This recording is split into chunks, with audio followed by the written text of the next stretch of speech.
आज हम इस लेक्चर नंबर 3 को स्टार्ट करेंगे।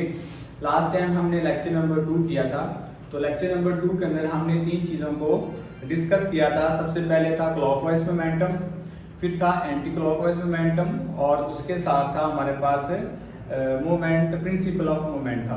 हमने इसके साथ साथ एक एग्जांपल भी हमने की थी और एग्जांपल हमने की थी 4.3 एग्जांपल की थी।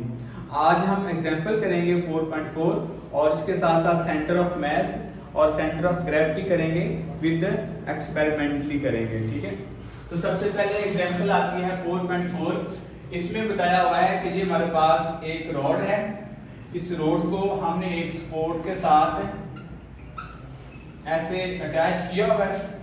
अब इसके साथ हमने एक वेट W2 रखा हुआ है जो कि 10 न्यूटन उसका वेट है और इसके साथ OB का जो डिस्टेंस आता है वो इसको हमने 40 सेंटीमीटर इससे हमने इसको अटैच किया हुआ है।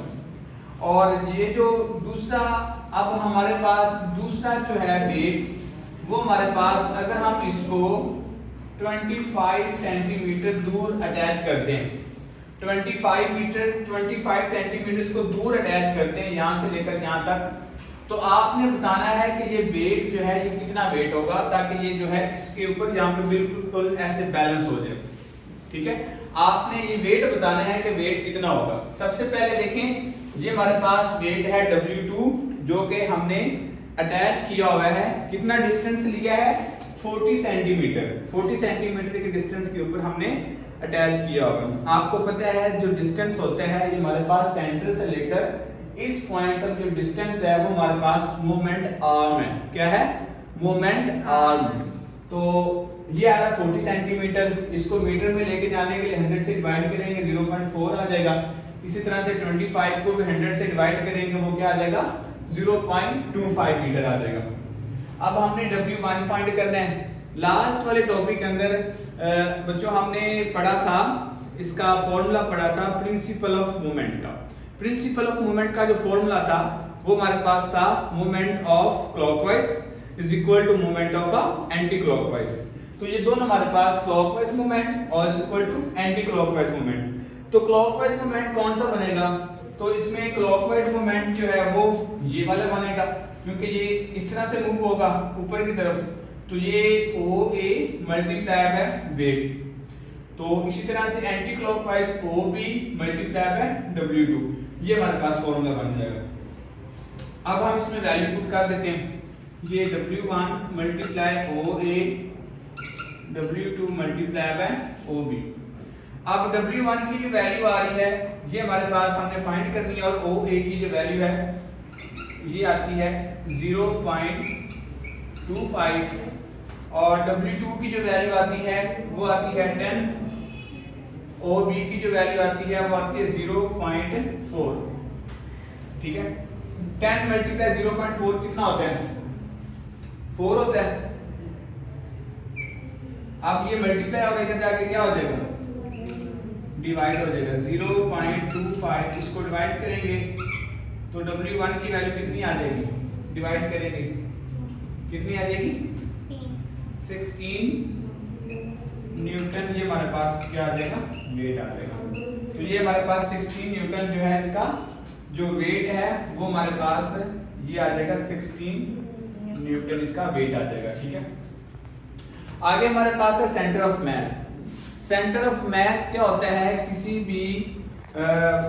भी बॉडी का वो सेंटर होता है जब हम उसके ऊपर फोर्स लगाएं और वो फोर्स की डायरेक्शन में मूव करे विदाउट एनी रोटेशन। वो बॉडी क्या करे रोटेट ना करे। लाइक एग्जांपल जैसे मेरे पास एक मार्कर है, अगर मैं मार्कर को यहाँ पे फोर्स लगाता हूँ तो ये मार्कर क्या करेगी आगे की तरफ मूव करेगी। ठीक है, अगर मैं इस मार्कर को यहाँ पे फोर्स लगाने की बजाय इसका आप देखें सेंटर ऑफ ग्रेविटी जो है सेंटर ऑफ मास वो हमारे पास ये आ रहा है, ये पॉइंट है। अगर मैं इसको यहाँ पे फोर्स लगाऊंगा तो ये आगे की तरफ जाएगी। ठीक है, अगर मैं इसको यहाँ पे लगाने की बजाय थोड़ी सी फोर्स इधर लगा देता हूँ तो ये क्या करेगी आगे भी जाएगी लेकिन क्या करेगी मूव भी करेगी। सेंटर ऑफ मास वो पॉइंट होता है जहां पे बॉडी जो है वो आगे की तरफ मूव करे और उसमें रोटेशन प्रोड्यूस ना हो। अब यहाँ पे तो इसको मैं फोर्स लगा रहा हूँ, यहाँ पे रोटेशन भी प्रोड्यूस हो रही है, अगर मैं यहाँ पे फोर्स लगाता हूँ तो यहाँ पे रोटेशन प्रोड्यूस होगी, तो ये दोनों इसका सेंटर ऑफ मास नहीं है।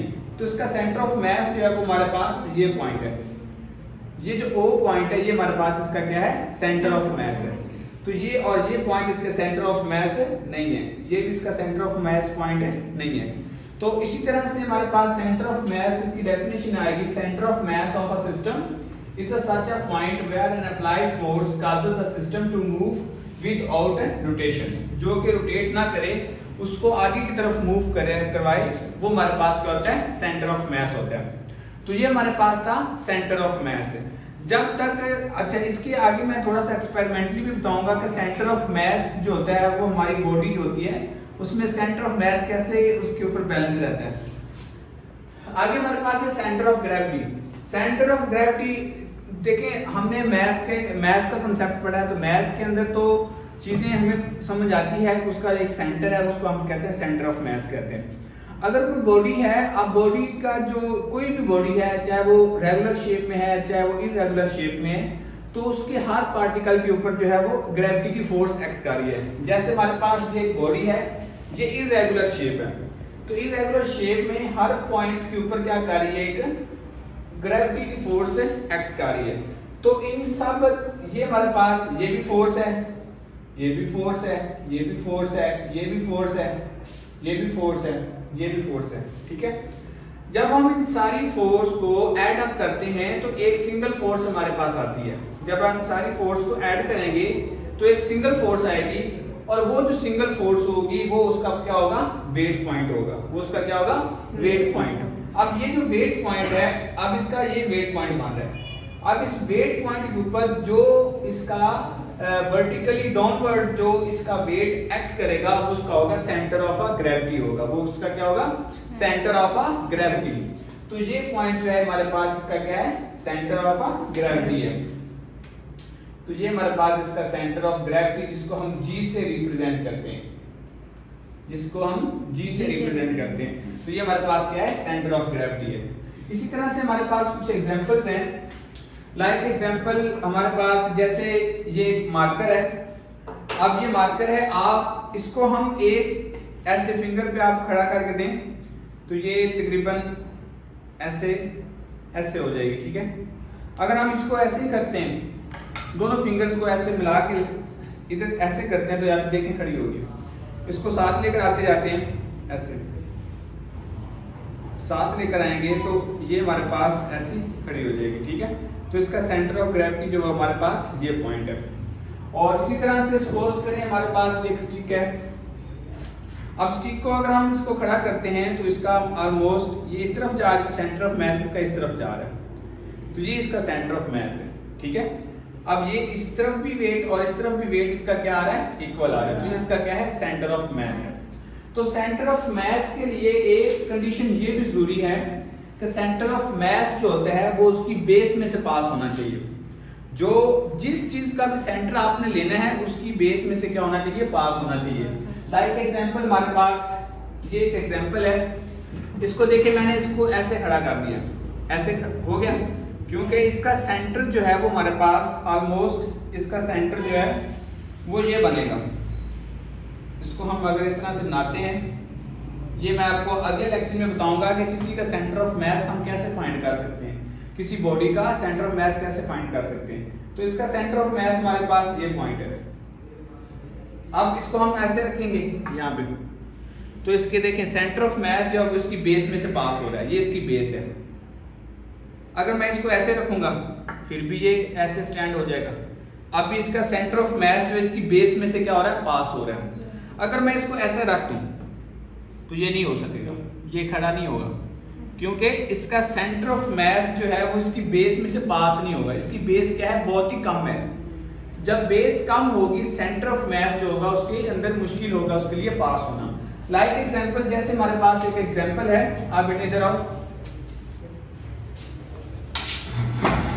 अब देखें, आप एक टांग पे ना खड़े होना है, यहाँ पे ऐसे एक टांग पे खड़े हो जाए। अब देखिए ये बच्चा एक टांग पे खड़ा हुआ है, तो इसका सेंटर ऑफ मास जो है वो इसकी बेस में से पास हो रहा है, नीचे का। अब देखो इसका सेंटर ऑफ मास जो है वो इसकी टांग में से, एक टांग में से क्या हो रहा है, पास हो रहा है। तो अगर आप दीवार के साथ हो जाओ, बिल्कुल दीवार के साथ हो जाओ, हाँ आप एक टांग पे खड़े होकर दिखाओ, वो ये नहीं हो रहा। अब देखिए इसका ये जैसे ही हम एक टांग के इसके बिल्कुल ऐसे साथ खड़े होते हैं तो इसका जो सेंटर ऑफ मास जो है वो, अब देखिए जैसे खड़ा होगा, खड़े हो एक मिनट, अब इसका सेंटर ऑफ मास था पहले ये अब यहाँ पे खड़े हो, हाँ ये देखिए अब इसका सेंटर ऑफ मास जो है उसकी बेस में से ऐसे पास हो रहा है, ठीक है। अब जैसे ही ये इसके साथ खड़ा होगा तो इसका सेंटर ऑफ मास जो है वो उस तरफ निकल जाएगा, क्योंकि सेंटर ऑफ मास जो होता है वो शिफ्ट हो जाता है।